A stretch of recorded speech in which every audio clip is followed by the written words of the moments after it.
যে রমজান মাস তো বিদায়, একদম শেষের দিকে, তো আমার গুনাহগুলো কি ক্ষমা হলো? আল্লাহ তাআলার পক্ষ থেকে কি আমি খাস রহমত পেলাম? রমজান মাসে আল্লাহ পাক যে শিক্ষাগুলো দিলেন, সেই শিক্ষাগুলো কি আমি গ্রহণ করে নিয়ে বাকি 11 মাসটা কি আমি চলতে পারবো? সে শিক্ষা কি আমরা গ্রহণ করতে পেরেছি ভাই? সবরের শিক্ষা, ধৈর্যের শিক্ষা, ইনসাফের শিক্ষা, ন্যায় পরায়ণের শিক্ষা, একতার শিক্ষা, মহাব্বতের বন্ধুত্বের শিক্ষা, অপরাধ থেকে বাঁচার শিক্ষা, গীবত, পরনিন্দা, পরচর্চা, চুগলখুরি, ফেরেববাজি, ধোঁকাবাজি, চিটিংবাজি থেকে আমি কি আমার নামটাকে মুক্ত করতে পেরেছি? এই সমস্ত অপরাধ থেকে মুক্ত হওয়ার জন্য আল্লাহ পাক রব্বুল আলামিন এই পবিত্র রমজান মাস দান করেছিলেন। আমরা অনেকে রয়েছি যে ঈদের শপিং নিয়ে ব্যস্ত। ঈদের কি নিয়ে ব্যস্ত? শপিং নিয়ে ব্যস্ত। যে আমার শপিং, আমার মার্কেটিংটা কেমন হলো। আল্লাহ পাক রোজা দিয়ে একটা আমাদের সাথে ডিল করতে চেয়েছিলেন। ডিল বোঝেন তো আপনারা? ডিলটাকে কি বলেন আপনারা আপনাদের ভাষায়? যে আমি আমার চাইতে বড় মহাজন, তার কাছ থেকে যে ব্যবসার বিষয়ে আমি ডিল করছি, তা আল্লাহ পাক একটা ডিল করতে চেয়েছিলেন রমজান মাসে তার বান্দাদের সাথে। সুবহানাল্লাহ। কেমন ডিল? এই ডিলটা বোঝাতে গেলে একটা হাদিসের টুকরো আপনাদেরকে শোনাতে হবে। হযরতে উসমান গনি রাদিয়াল্লাহু তাআলা আনহু, ইনি মস্ত বড় সাহাবী ছিলেন, যার নামের সাথে সার্টিফিকেট দিয়েছেন জিন্নুরাইন, আল উসমান ও জিন্নুরাইন, অর্থাৎ উসমান দুই নূরের অধিকারী।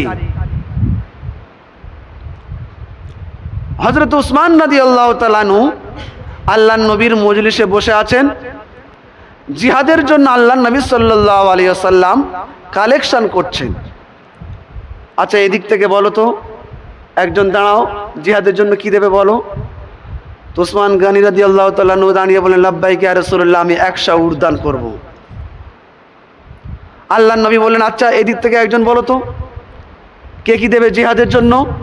তো উসমান গনি রাদিয়াল্লাহু তাআলা আনহু ঘুরে এসে আবার এদিকে আল্লাহর নবীর সামনে এসে বলছেন, ইয়া রাসূলুল্লাহ, লাব্বাইক, আমি 100 উট দান করব। আল্লাহর নবী সাল্লাল্লাহু আলাইহি ওয়াসাল্লাম সামনের দিকে লক্ষ্য করে বললেন, আচ্ছা মধ্যখান থেকে, সামনে থেকে একজন ওঠো তো, জিহাদের জন্য তোমরা কি দেবে? একজন ওঠো। তো উসমান গনি রাদিয়াল্লাহু তাআলা আবার সামনে ফিরে এসে বললেন, লাব্বাইক ইয়া রাসূলুল্লাহ, আমি 100 উট দান করব। জোরে বলবেন না সুবহানাল্লাহ? কত উট হলো? 300। এদিক থেকে 100, ওদিক থেকে 100, সামনে থেকে 100। আল্লাহর কসম, হাদিস সাক্ষী আছে, আল্লাহর নবী 6 বার বলেছেন, বলো এদিক থেকে কে দেবে বলো, এদিক থেকে কে দেবে বলো, সামনে থেকে কে দেবে বলো, সেখান থেকে কে দেবে বলো, পিছন থেকে কে দেবে বলো, ওপার থেকে কে দেবে বলো। উসমান প্রতিবারেই বলেছেন, আমি 100 উট দেবো, আমি 100 উট দেবো, আমি 100 উট দেবো, আমি 100 উট দেবো, আমি 100 উট দেবো, আমি 100 উট দেবো। আল্লাহ নবী সাল্লাল্লাহু আলাইহি ওয়াসাল্লাম হযরত উসমান গনি রাদিয়াল্লাহু তাআলা আনহুর এমন ব্যবহার দেখে মুচকি হেসে দিলেন। হযরত উসমান বললেন, ইয়া রাসূলুল্লাহ, আপনি যখন মুচকি হেসে দিয়েছেন, আপনার হাসির বরকতে, আপনার হাসির জন্য আবার আমি নতুন করে 100 ঘোড়া দান করে দিলাম। জোরে বলুন সুবহানাল্লাহ। ইয়া রাসূলুল্লাহ, এখন আমার দেয়া শেষ হয়নি, আমাকে একটু সুযোগ দিন, আমি বাড়িতে যাই। উসমান গনি রাদিয়াল্লাহু তাআলা আনহু বাড়িতে গেলেন। যে ওড়না, যে রুমালটি গায়ে তিনি চাপিয়ে রেখেছিলেন, পরেছিলেন, রুমালটা খুলে বিছালেন, আর স্ত্রীকে বললেন, ও স্ত্রী, বাড়িতে যে সোনা গহনা রূপা চাঁদিগুলো আছে সব জড়ো করো। স্ত্রী মনে মনে ভাবছেন, আমার স্বামী তো মদিনার বিখ্যাত একজন ব্যবসায়ী, হয়তো কোনো বড় মহাজনের সাথে ডিল হয়েছে, অনেক টাকা কড়ি লাগবে, সোনা গয়না লাগবে, তাই আমাকে বলল সব সোনা গয়না বার করো। হযরত উসমান গনি রাদিয়াল্লাহু তাআলা আনহুর স্ত্রী তার যত সোনা গহনা ছিল, রূপো চাঁদি ছিল, সব বাহির করে আর তার রুমালের উপরে দিয়ে দিলেন। আর বললেন, স্বামী, মনে হয় আজ আপনি বড় মহাজনের সাথে ডিল করবেন, বড় ব্যবসা বিষয় আলোচনা করবেন। ওসমান গনি বললেন, বিবি গো, আজ আমি সত্যি বড় ডিল করব। আজ আমি এমন মহাজনের সাথে ডিল করব, এ ডিল আমি আমার জীবনে করি নাই। যিনি আসমানের মালিক, জমিনের মালিক, আমার সৃষ্টিকর্তা, আমার আল্লাহর সাথে ডিল হবে। আমার আল্লাহ বলেছে জান এবং মালের বিনিময়ে জান্নাত দেবে, তাই আমি আমার আল্লাহর সাথে ডিল করব। আমি জান আর মাল দেবো, আল্লাহর কাছ থেকে জান্নাত কিনে নেবো। জোরে বলুন সুবহানাল্লাহ। এটা কেন বললাম? ওসমান গনি রাদিয়াল্লাহু তাআলা আনহু আল্লাহর সাথে ডিল করেছিলেন, আল্লাহর সাথে ডিল করেছিলেন। আল্লাহ পাক সেই উসমানের ভাইদের সাথে, আখেরি নবীর উম্মতের সাথে ডিল করছেন পবিত্র রমজান মাসে। ও আমার উম্মতেরা, আমি তোমাদের সাথে ডিল করতে চাই, তাই রমজান মাস দিয়েছি। রমজান মাসে আমি ডিল করতে চাই। আমি তোমাদের জান্নাত দেবো, আমি আল্লাহ তোমাদের হয়ে যাব। বিনিময়ে তোমরা শুধু একটু আমার জন্য দিনে রোজা রেখে দেবে, আমি আল্লাহ পিছনের গুনাহগুলোকে ক্ষমা করে দেবো। জোরে বলুন সুবহানাল্লাহ। গুনাহ মাফ হবে, রোজা রাখতে হবে। আল্লাহ ডিল করছেন তার বান্দাদের সাথে। ওরে বান্দারা, দিনে রোজা রেখে রাত্রে আমার শাহী দরবারে দাঁড়িয়ে দাঁড়িয়ে তোরা তারাবির নামাজ পড়বি। আমি আল্লাহ ডিল করছি, প্রতিটা তারাবির রাকাতে ১৫০০ করে সব আমি তোদের আমলনামায় লিখে দেবো। জোরে বলুন সুবহানাল্লাহ। ও বান্দারা, আমি আরো বড় ডিল করছি, তোর প্রতিটা তারাবির সেজদাতে সেজদাতে এখানেও ১৫০০ সব লিখে দেবো। জোরে বলুন সুবহানাল্লাহ। উম্মত বুঝতে পারেনি, জাতি বুঝতে পারেনি, আল্লাহ পাক ডিল করতে চেয়েছেন পবিত্র রমজান মাসে। বান্দা, তোর সাথে আমার ডিল, তুই শুধু একবার তোর পিতামাতার মনকে খুশি করে তোর মাকে একবার হাসিয়ে দে, তোর বাপকে তুই হাসিয়ে দে, আমি আল্লাহ তোর জন্য জান্নাত ওয়াজিব করে দেবো। জোরে বলুন সুবহানাল্লাহ। আল্লাহ ডিল করেছেন রমজান মাসে। তুই একবার তোর মাকে হাসিয়ে দে, আর মায়ের মুখের দিকে তাকিয়ে বল, আল্লাহ এটা আমার মা, এটা আমার মা, এটা আমার মা, আমি আল্লাহ মকবুল হজের সব তোর আমলনামায় লিখে দেবো। জোরে বলুন সুবহানাল্লাহ। আল্লাহ পাক ডিল করছেন তার বান্দাদের সাথে পবিত্র রমজান মাসে। বান্দা, তোর বড় ভাইয়ের সাথে ভুল করেছিস, তুই ক্ষমা চা, আমি আল্লাহ তোর দোয়াটাকে আমার আরশে মহল্লায় উঠিয়ে নেব। জোরে বলুন সুবহানাল্লাহ। আল্লাহ পাক ডিল করছেন, না আব্বা মায়ের সাথে বিয়াদবি করো না, আব্বা মাকে খুশি রাখো। রমজান মাসের প্রতিটা মুহূর্ত সেকেন্ডগুলোকে আমি আল্লাহ আমার আরশে মহল্লায় নেকিতে ভরপুর করে দিয়ে তোমার আমলনামায় ঢুকিয়ে দেবো। জোরে বলুন সুবহানাল্লাহ। আল্লাহ ডিল করছেন, ডিল কি করছেন? ডিল।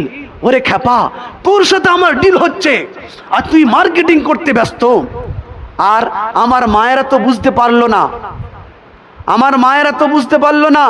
দুদিন ধরে মার্কেটিং হচ্ছে, রাত্রে মার্কেটিং করতে চলে যাচ্ছে, এশার নামাজ হচ্ছে না, তারাবি হচ্ছে না। আল্লাহ পাক ডিল করছেন, এই রমজান মাসে তোর মার্কেটিং করার জন্য দিইনি, নতুন জামা পরবি, ঠিক আছে, সে সুযোগ আছে তোর কাছে, তাহলে সেজে গুছে তুই রমজানের মগরিবের পরে চলে যাচ্ছিস, রাত 11টার সময় ঘরে ঢুকছিস, আমার ডিলের কথা ভুলে গেলি? আমি ডিল করছি, অত নতুন জামার জন্য সময় নষ্ট করতে হবে না। রমজান মাসে রোজা রেখে দে, আমি আল্লাহ পাক তোকে জান্নাতের ভিতরে এমন পোশাক পরাবো, প্রতিদিন 70 জোড়া করে কাপড় পরাবো। জোরে বলুন সুবহানাল্লাহ। কত জোড়া কাপড়? পৃথিবীর কোন প্রধানমন্ত্রী এর সুযোগ পায় না, পায়। আল্লাহ পাক বলছেন, তোর সাথে আমার ডিল হচ্ছে, রমজান মাসে মার্কেটিং না করতে গিয়ে তারাবির নামাজটা পড়, আমি তোকে জান্নাত দিয়ে 70 রকমের পোশাক প্রতিদিন পরাবো। জোরে বলুন সুবহানাল্লাহ। দুনিয়াতে তোরা কাপড় পরিস, ওটা সুতো দিয়ে সেলাই করা থাকে, খুব দামি উন্নত মানের সুতো হতে পারে, বেশি থেকে বেশি সোনার সুতো দিয়ে তোর জামাটা সেলাই হতে পারে, তোর স্যুটটা 11 থেকে 15 লক্ষ টাকা দাম হতে পারে। আমি আল্লাহ পাক তোর যে স্যুটটা পরাবো, তোর যে পোশাকটা পরাবো, সেই পোশাকের সুতোগুলো হবে নূর দিয়ে তৈরি। জোরে বলুন সুবহানাল্লাহ। সেই নূরের চমকানিতে, নূরের ঝলকানিতে পুরো জান্নাত চমকাতে থাকবে, পুরো জান্নাত আলোয় আলোকিত হয়ে যাবে। অনন্য নবীর উম্মতেরা বলবে, বলবে এরা এমন কি পোশাক পরেছে, এরা এমন কি কাপড় পরেছে যে কাপড়ের ভিতর থেকে এমন নূর বাহির হতেছে, এমন তাজাল্লি বার হতেছে, এমন জালোয়া বার হতেছে, আমাদের কাপড় থেকে ওই জালোয়া বার হয় না। আল্লাহ আওয়াজ দেবেন, এরা হলো সেই আমার নবীর উম্মতের আখিরি জামানার যারা রোজা রেখেছিল। আজ সেই রোজার বরকতে এমন পোশাক পরিয়েছি যে পোশাকের সুতোগুলো আমি আল্লাহ পাক নূর দিয়ে তৈরি করেছি।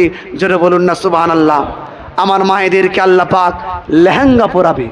তুমি মা, তুমি তারাবি বাদ দিয়ে, এশার নামাজ বাদ দিয়ে, নফল নামাজ বাদ দিয়ে, জিকির আজগার বাদ দিয়ে আল্লাহ তোমার সঙ্গে ডিল করছে, একবার রমজানটাকে কদর করে নে।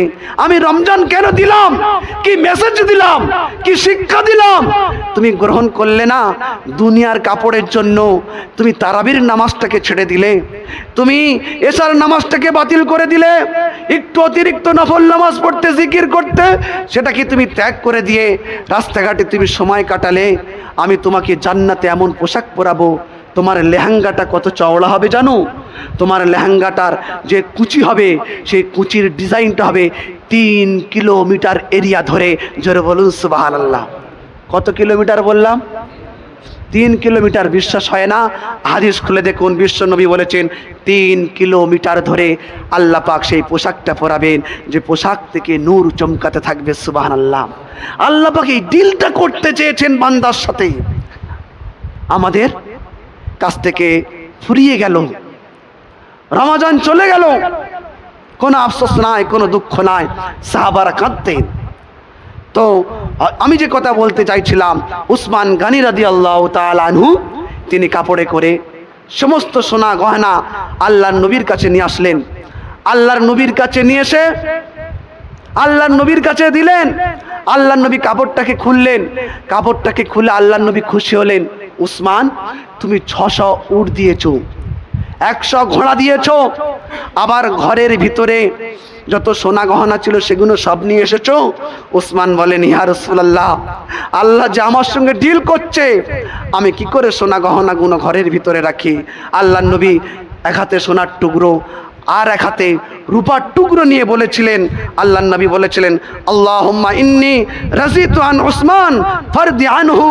ওগো আল্লাহ, আমি উসমানের প্রতি খুশি হয়ে গেছি, আর তুমিও উসমানের প্রতি রাজি হয়ে যাও। জোরে বলুন সুবহানাল্লাহ। তাহলে রমজান কেন এসেছে আমরা বুঝতে পারলাম তো ভাই। রমজান কি শিক্ষা দিল? এই জন্য সোনার ভাইরা, রোজা একদম শেষের দিকে, আর কয়েকটি বাকি আছে। যারা হতভাগা অপদার্থ পবিত্র রমজান মাসে রোজা রাখতে পারলো না, তাদের মতন আর হতভাগা কেউ হতে পারে না। বিশ্ব নবীর তার মুখস্থৃত বাণী, তিনি তার জবানে বলেছেন, যারা রমজান মাসে রোজা রাখবে না, খবরদার তারা যেন ঈদগাহেতে ঈদের নামাজ পড়তে না আসে। এখন আমি যদি বলি ঈদগাহে আসবে না, কারগিলের যুদ্ধ শুরু হবে কি হবে না বলুন? আমি তারপরও বলছি আপনারা সকলে আসবেন। আসলে আল্লাহর নবী এটা আক্ষেপে বলেছিলেন যে আমার উম্মত, তোমরা রোজা ছেড়ো না, কারণ রোজা যদি ছেড়ে দাও, ঈদ তো তোমার জন্য নয়। ঈদ কার জন্য নয়? বেরোজাদার, তার জন্য ঈদ নয়।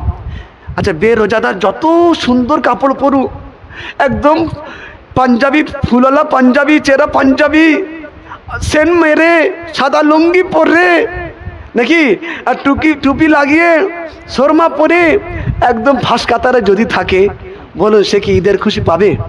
আল্লাহর কসম করে বলছি, তার দিলের ভিতরে সে খুশি থাকবে না। প্রত্যয় পড়েছে। আর যে রোজা রেখেছে দেখবেন সে কি যে খুশি, কি যে আনন্দ। কারণ আমরা পুরস্কার নেব আল্লাহ যদি চায় সোমবারে, না হলে মঙ্গলবারে। আমরা যে দীর্ঘ 1 মাস শ্যাম সাধনা করলাম, এর পুরস্কার নিতে হবে কি হবে না? পুরস্কার আমরা আল্লাহর কাছ থেকে কি নেবো সেটা নয় ঈদের দিনে বলে দেবো।